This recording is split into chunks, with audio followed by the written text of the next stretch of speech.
Elu wae, elu wabaja shiala. Wane elu wabala toro. Elu wabala kiti kiti because there is fire on the mountain. Run, run, run. Osu brile o. See, my fans, remember what I told you that he that laugh last, laugh the best.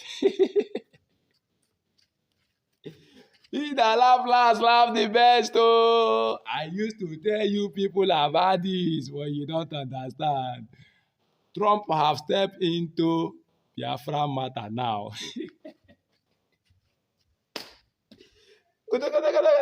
Trump have stepped into Biafra matter now. I told you that is not somebody that first of all and start race. No be in the carry first. No be who call police in the win case. Listen to this video. Just watch this video. Make you see wetin Trump and the committee of US then they talk for Nnamdi Kanu. It is said that arrest Simon Ekpa, but I don't finish. My brother, listen to this announcement. It will give you joy. Trump to sanction America. Trump, US to sanction Nigeria. Now, the parliament of US, they don't sit down brekete, open their mouth, make I no just talk. This video now, where you watch here now for your screen now, they very, very important. I am telling you, I am assuring you, we have plenty updates. Now, the US has stand up to say, no time that Biafra agreed to stay with Nigeria, that it was the British, it was the British arrangement to colonize Biafra and Nigeria.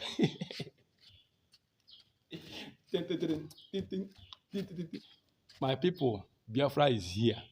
I am telling you the gospel truth. If you like, believe it. If you don't like, leave it. If you close this way, another way open.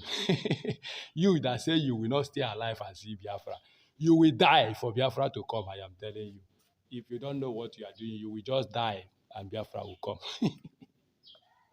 Somebody will be just making a nonsense. Simon Ekpa do this one. Simon Ekpa is killing people. Is Simon Ekpa Fulani? Are they the Fulani henchmen? Are they the British killers? Is Simon Ekpa the British killers who have come out minus their evil agenda to say there will be no Biafra so that they will be killing Igbos? You are killing Igbos just for nothing. Now, America have rise up.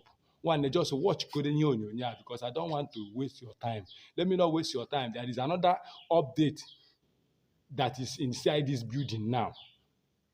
I immediately like this one. The next update now will scatter everywhere. We scatter everywhere, and you will be shocked of what the announcement will be.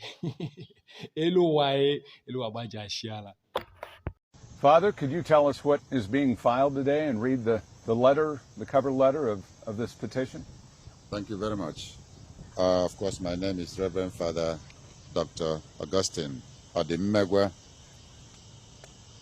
We're here today to submit to the office of the President this Magnitsky Act that we are holding a couple of our judges and attorney generals responsible for the continued incarceration of Mazen Nnamdi Kanu in solitary confinement without trial, without due trial. The White House.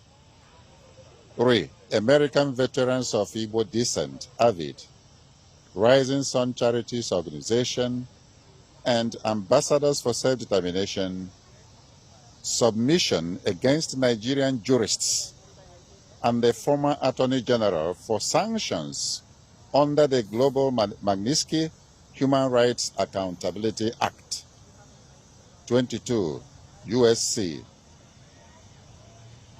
Dear Mr. President, of course, reading on behalf of Bruce Fine, representing American Veterans of Igbo Descent, Rising Sun Charities Organization, and Ambassadors for Self-Determination. All three are non-profit organizations substantially dedicated to monitoring gross violations of internationally recognized human rights, especially in Nigeria. Pursuant to the Global Magnitsky Human Rights Accountability Act,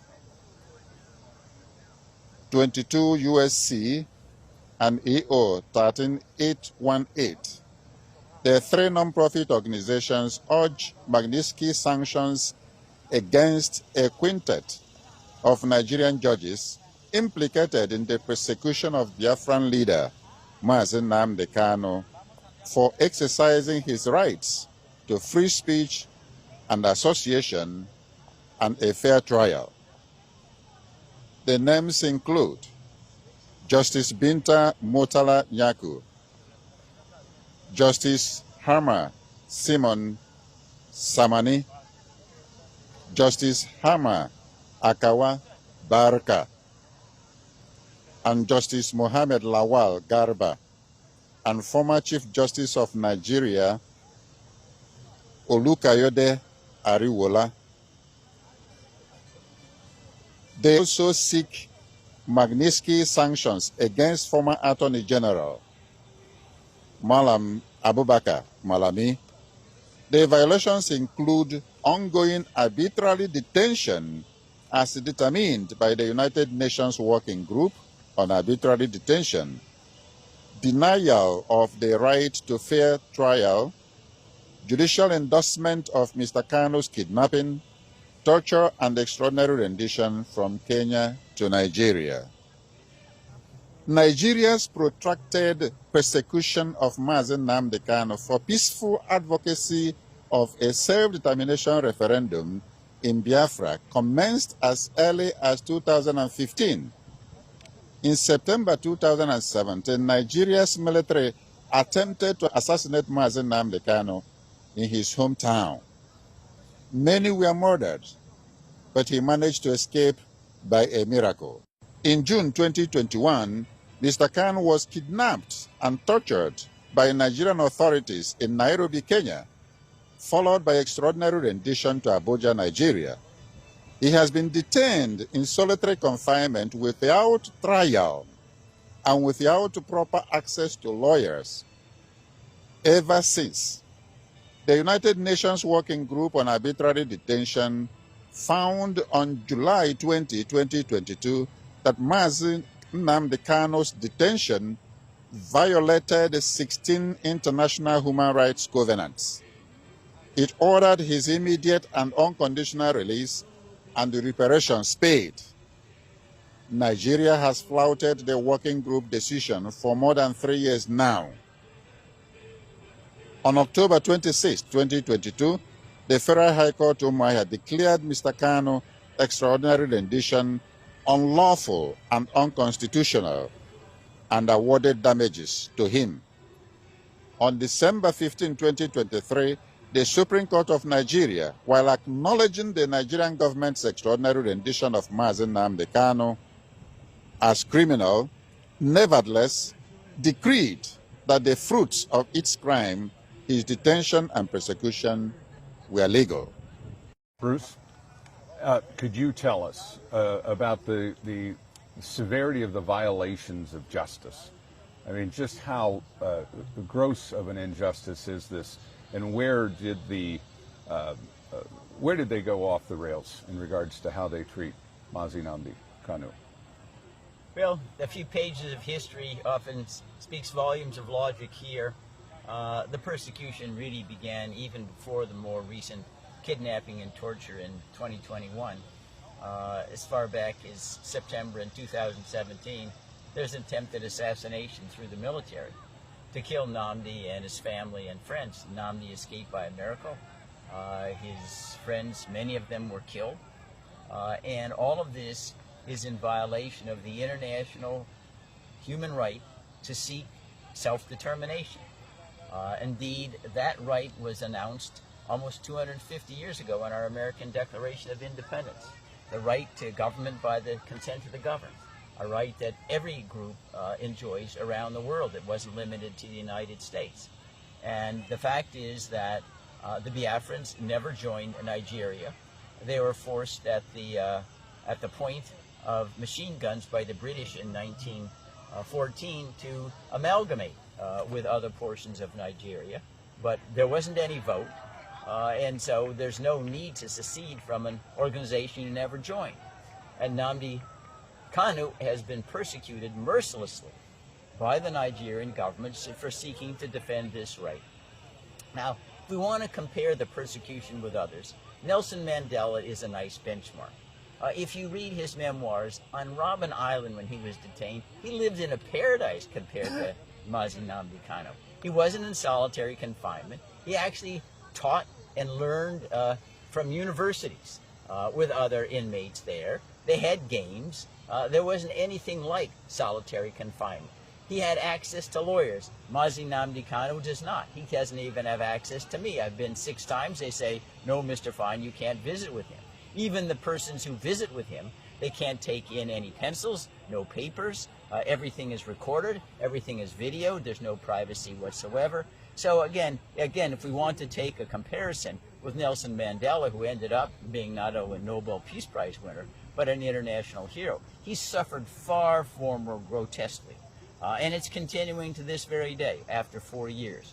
Now, I'd like to amplify for our audience here as well. The Global Magnitsky Human Rights Accountability Act empowers the president to identify foreigners who are guilty of gross violations of human rights, freeze their assets, and ban them from ever traveling to the United States. And that's what we're asking happen in this particular case with regard to the 6 individuals that we identified in our petition. Now, one of the other elements that comes from the Global Magnitsky listing is it's a stigma. It puts you in the same category as notorious, horrible human rights violators, Adolf Hitler, Joseph Stalin, Kim Il-sung in North Korea, anyway, all the ones that you remember by reading in the newspapers. And we would hope that the Nigerians would wake up. This is simply the opening shot, if you will, of trying to obtain justice for Nnamdi Kanu. If others do not shape up and help and insist on his release, they will be on the list that we present to President Trump as well. And that ought to be a message that goes out to everyone in Nigeria who's been involved in this complete travesty of justice against Mazi Nnamdi Kanu. You will be our next petition if within the next short while Nnamdi Kanu is not free as he deserves to be under international law. Bruce, can you expound on the teeth that are in the Magnitsky Act and just how deep can they go to both the individual and the country? Well, the individuals can be banned from ever visiting the United States. They can't do business here. If they have any assets, they will be frozen. But the United States also can, under Magnitsky and related laws, impose embargoes. They can cut off, they can impose tariffs. We know Mr. Trump might slap 500% tariff on Nigeria in order to encourage them to release Mazi Nnamdi Kanu. They're almost a limitless array of sanctions, if you will. They could they could cut off all military supplies, which right now Nigeria is quite dependent upon the United States for a military supply. They should prevent them from getting access to World Bank loans or IMF loans. So there's a huge arsenal that the President of the United States wields to pressure Nigeria to doing the right thing. We don't want to go that way. Mr. Trump doesn't want to take the Nigerian people, who oftentimes suffer with the sanctions, down with the leaders. But after all, the leaders and the acquiescence of the people, especially the Fulani, are responsible for the plight of Mazi Nnamdi Kanu, and they need to take risks themselves in order to do the right thing. And say, well, I don't want to take a risk. The government will retaliate. Well, Mazi Nnamdi Kanu took a risk far greater than anybody's asking you to take. It's time to be accountable for your own country and your own compliance with international law and push back against the government of Nigeria that, again, has acted in dastardly criminal fashion for at least 40 years. And I want to underscore what the government did is a crime. Think of this obtuseness. Nnamdi Kanu is being prosecuted by the criminal organization that captured and prosecuted him. It's the government should be prosecuted by Nnamdi Kanu, not the other way around. And when that happens, we know that justice will have prevailed. Does the president have the power to actually punish countries doing business with Nigeria? Yeah, I mean, how far do those teeth go? No, I mean, we can see right now with regard to the use of the tariffs. Yes. If you call tariffs, punitive tariffs, 100, 200%, the answer is yes. The president does have that authority under emergency powers and existing sanctions that Congress has allocated to the executive branch to do those things. But I don't believe in this particular situation, Mark, there really is much space between the president and Congress. Congress also of the United States is very, very critical of Nigeria. The chairman of the House Foreign Relations Committee, Chris Smith, has been a bitter critic of Nigeria for long years. And Congress could do something like expel Nigeria from the United Nations. That was done in a similar way, it was suspension. During the period of apartheid in South Africa, the United Nations suspended South Africa until it abandoned apartheid after Nelson Mandela was released. It was suspended for over 2 decades. That sanction is looking Nigeria in the face right now. That you continue to defy international human rights. You're not worthy of sitting in the United Nations anymore. And think of this kind of oddity. It was the United Nations Working Group that said Nnamdi is being held in violation of 16 international human rights covenants and orders his immediate and unconditional release. It is an arm of the United Nations. So how can Nigeria be part of an organization which is flouting at the same time? It just doesn't compute. And again, we hope that Nigerians will get control of themselves. There's a way in which you can use peaceful avenues of redress, separation. It doesn't need to be violent. It's happened in Czechoslovakia divided. It happened in Sudan divided. It's been done before. They need to get the negotiating table with Mazi Nnamdi Kanu so that everybody can be a winner. If it's not, we've risked everybody being a loser. As an attorney, one last thing. Bruce, if you could expound on the difference of how they captured Mazi Nnamdi Kanu. Was it more of an arrest or a kidnapping? No, this was a kidnapping out and out. He's driving to the airport, Nairobi.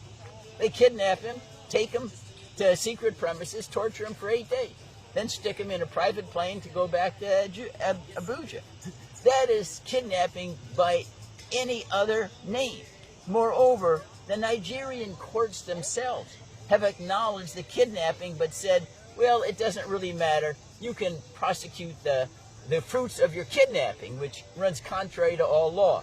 That is, a fundamental rule from the beginning of time is you shouldn't let crime pay.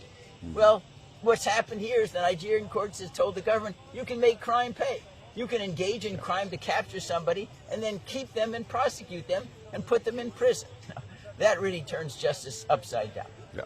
What is the maximum that is allowed for solitary confinement? And then we can talk about what's happening here. Well, it's very limited. Solitary confinement in case of emergent circumstances might be necessary when you have an uprising and you need to isolate someone temporarily to quell some kind of rebellion or insurrection. But beyond that, solitary confinement is absolutely prohibited. In the United States, it's generally prohibited with regard to our own prisoners. Why would you need solitary confinement? And then there was a risk that he's going to foment rebellion with other inmates, but there's none of that here whatsoever.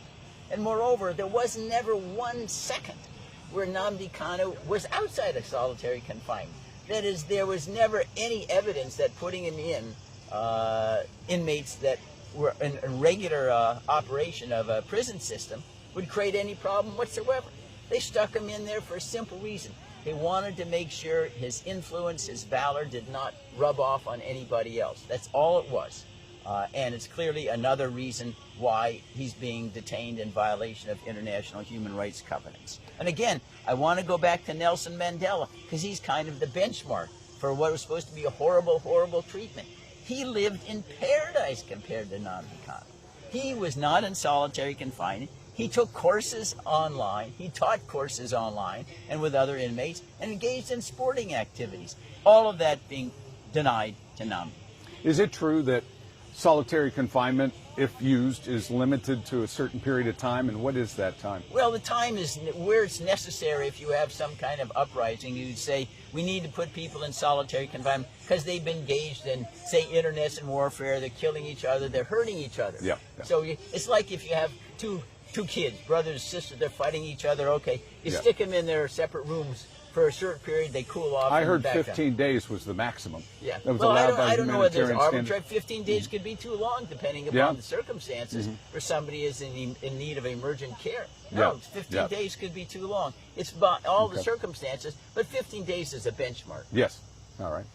Could you tell us about his health? On the one side, physically, I've heard horrible things, but psychologically, how is he doing? And then if you could expound on physically how he's doing. Yeah, Mark, thank you so much for that question.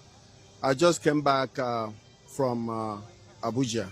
I was there visiting him on almost 3 times a week on daily basis. His health is failing, and he needs immediate medical attention.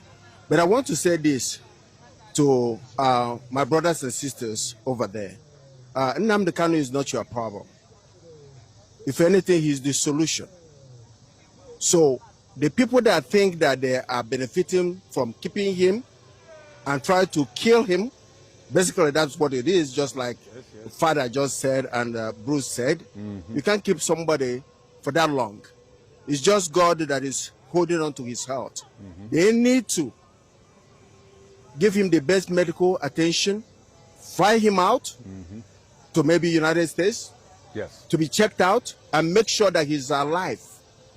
His That life is something they need to do. Nobody should be begging them for that. They have not achieved anything by keeping him there. If anything, things have deteriorated in the southeast region. Things were not so 4 years ago. For the hatred of the late president had on the Igbos should not be extended. The elites of the Fulanis need to come together and know that this thing that they're having against the Igbos need to stop. My name is Dr. Ozro Eric Chukwu, member of AVID, American Veteran of Igbo Descent. I am addressing the issue where Kenyan government that helped Nigeria kidnap Nnamdi Kanu has agreed to their error, and they have awarded him token reparation for what they did, and they have asked Nigeria to unconditionally release him. So if Kenya that helped them now understand that they made a mistake, Nigeria has no footing to continue to keep Nnamdi Kanu under detention and inhuman torture and punishment.